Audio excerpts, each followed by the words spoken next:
shall wake within the palace of the King, and I shall see him face to face and tell the story saved by grace, and I shall see him face to face and tell the story saved by grace.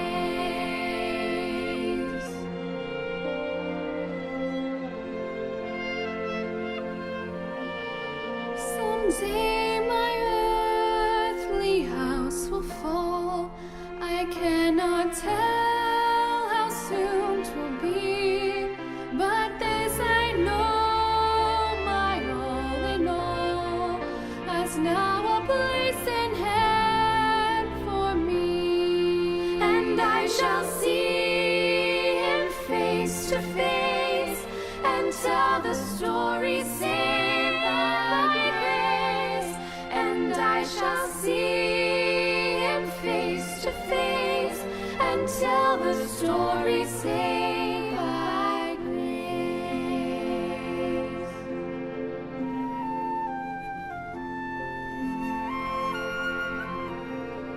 Someday when fades the golden sun beneath the rosy tinted west, my blessed Lord will say, well done, and I will enter into rest. And I shall see him face to face and tell the story saved by grace, and I shall see him face to face and tell the story saved by grace, and I shall see him face to face and tell the story saved by grace.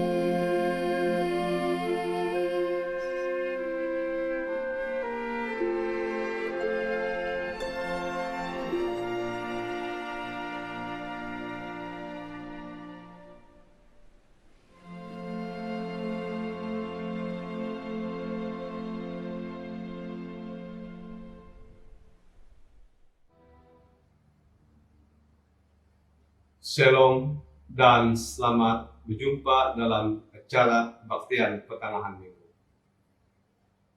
Tentunya kita begitu bersyukur oleh karena berkat-berkat istimewa yang Tuhan pastinya sudah berikan kepada setiap kita. Apapun sebelum kita lanjutkan pelajaran ini, saya mengundang kita sama-sama untuk berdoa.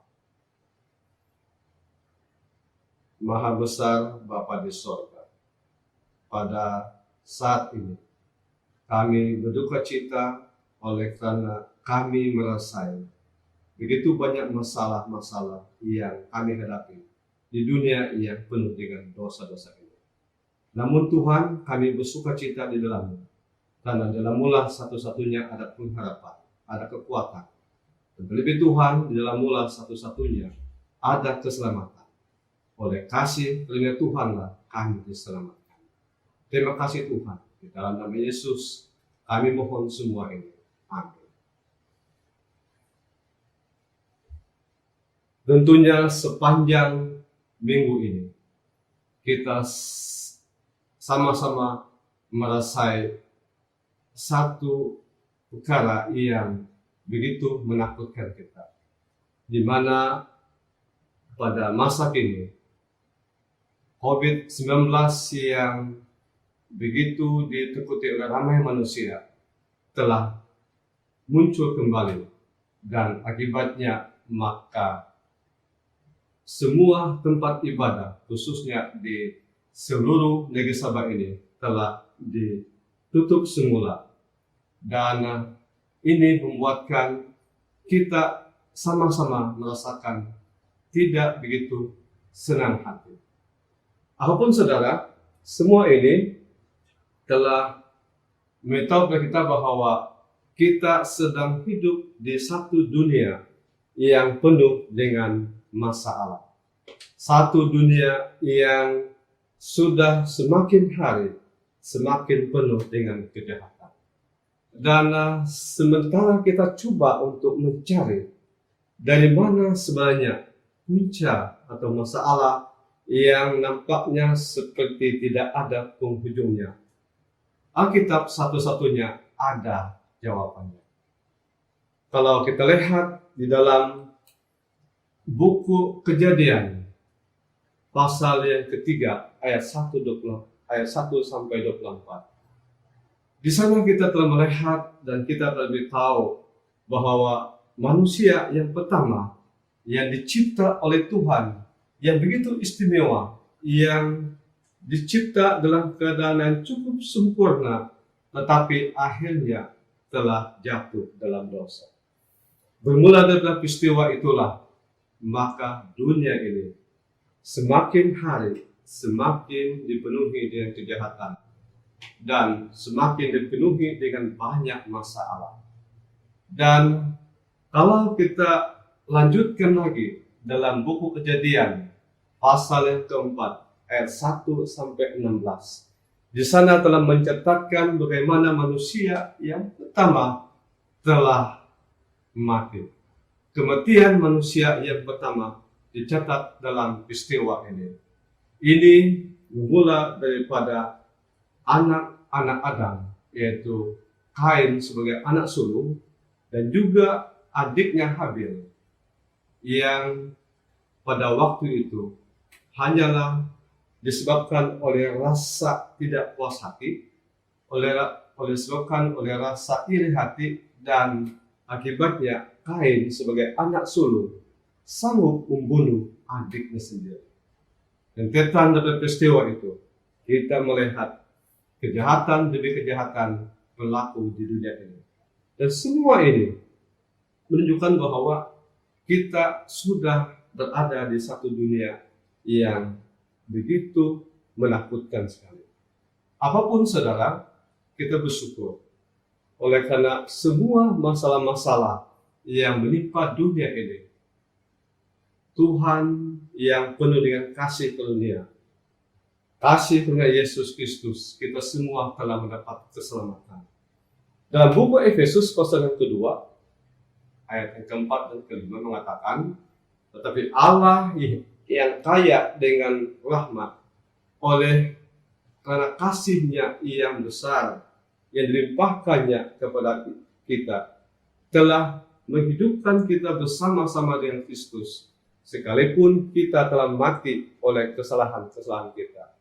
Oleh kasih karunia, kamu diselamatkan. Ya saudara, kita bersyukur pada kasih karunia Tuhanlah telah memberikan kita jalan keselamatan. Dan keselamatan itu bukanlah sesuatu yang sangat mudah, tetapi itu adalah sesuatu yang sampai membuatkan satu pengorbanan pada anak Tuhan, yaitu Yesus Kristus. Kalau kita lihat dalam buku Lukas contohnya, pasal yang ke-23, kita dapat di sana bagaimana detik-detik penyaliban yang telah berlaku. Ketika mereka membawa Yesus, mereka menahan seorang yang bernama Simon dari Kirene, yang baru datang dari luar kota, lalu diletakkan salib itu di atas bahunya supaya dipikunya sambil mengikut Yesus. Nah saudara, ayat ini menjelaskan bahwa pada saat itu Yesus dalam keadaan yang lemah, dalam keadaan yang sangat letih, dan dia tidak lagi mampu untuk mengangkat salib, di mana salib itulah nanti akan tempat dia disalibkan. Dengan itu maka mereka telah mengambil seseorang, menangkap seseorang bernama Simon, dan dialah yang telah mengangkat salib itu. Dan di salib itulah nanti tempat Yesus disalibkan. Kalau kita membaca satu tulisan inspirasi yang begitu menarik mengatakan pada waktu itu sebanyak 3 kali kayu salib itu telah diletakkan di atas bahu Yesus. Dan sebanyak 3 kali juga Yesus tidak mampu untuk mengangkat kayu salib itu. Dan sebanyak 3 kali dia jatuh tersungkur. Dan mengikut catatan tulisan inspirasi mengatakan, Yesus yang dalam keadaan yang lemah, dalam keadaan yang sudah begitu tidak bertenaga lagi, oleh karena banyaknya darah yang sudah keluar daripada tubuhnya akibat daripada pukulan daripada para tentara Roma. Kini dia tidak mampu untuk mengangkat kayu salib itu. Saudara, ini merupakan satu pengorbanan yang cukup luar biasa, yang begitu sukar untuk dipikirkan oleh pemikiran manusia. Namun, apapun saudara, bersyukur karena inilah yang telah diberikan, inilah yang telah dilakukan oleh Tuhan Yesus untuk kita semua. Satu kata-kata yang menarik sini mengatakan, ia adalah kabar yang sungguh baik, bahwa Yesus dalam kehidupan, kematian, dan kebangkitannya telah menang ke atas medan kekuasaan neraka. Injil adalah tentang Yesus. Dia mati untuk kita dan sekarang hidup untuk kita. Dia telah datang untuk menyelamatkan kita dan hukuman dari kuasa dosa, dan akan datang lagi untuk membebaskan kita dari kematian dosa. Dia mati untuk kematian yang seharusnya menjadi milik kita, supaya kita dapat menjalani kehidupan yang dia selayaknya terima. Dalam Kristus kita dibenarkan, disucikan, dan suatu hari nanti dimuliakan. Inilah satu pemberian yang luar biasa yang Tuhan telah berikan kepada kita. Dan seterusnya kita lihat oleh Efesus pasal yang kedua sebagai ayat kunci kita untuk pelajaran ini. Sebab karena kasih karunia kamu diselamatkan, telah diselamatkan oleh iman. Itu bukan hasil usahamu, tetapi pemberian Allah. Apapun usaha kita, apapun yang kita lakukan, kalau bukan karena kasih karunia Tuhan, maka semuanya sia-sia. Tetapi jelas bahwa dalam kitab mengatakan, oleh karena kasih karunialah, maka kita semua telah diselamatkan.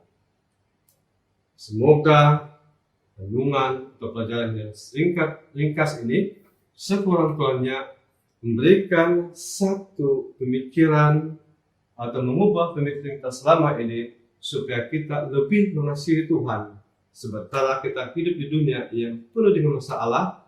Dan kita telah pun diberitahu oleh kita bahwa kasih karunia Tuhan satu-satunya sahaja yang dapat menyelamatkan pada kita semua. Terima kasih, semoga Tuhan memberkati.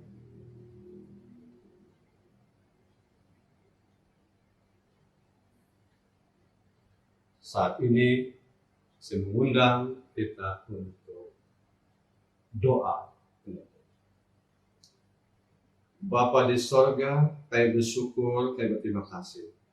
Oleh kasih karunia Tuhan dalam Yesus Kristus, kami diselamatkan. Bukan usaha kami, tetapi itulah pemberian yang Engkau berikan kepada kami. Bapa di sorga, sementara kami menjalani hidup kami di dunia yang berdosa ini, hanya Engkau satu-satunya tempat pengharapan, tempat kekuatan kami. Ya Tuhan, terima kasih. Terpujilah Engkau sekali lagi atas kebaikan dan kasih-Nya indah ini. Di dalam nama Yesus kami mohon semua ini. Amin.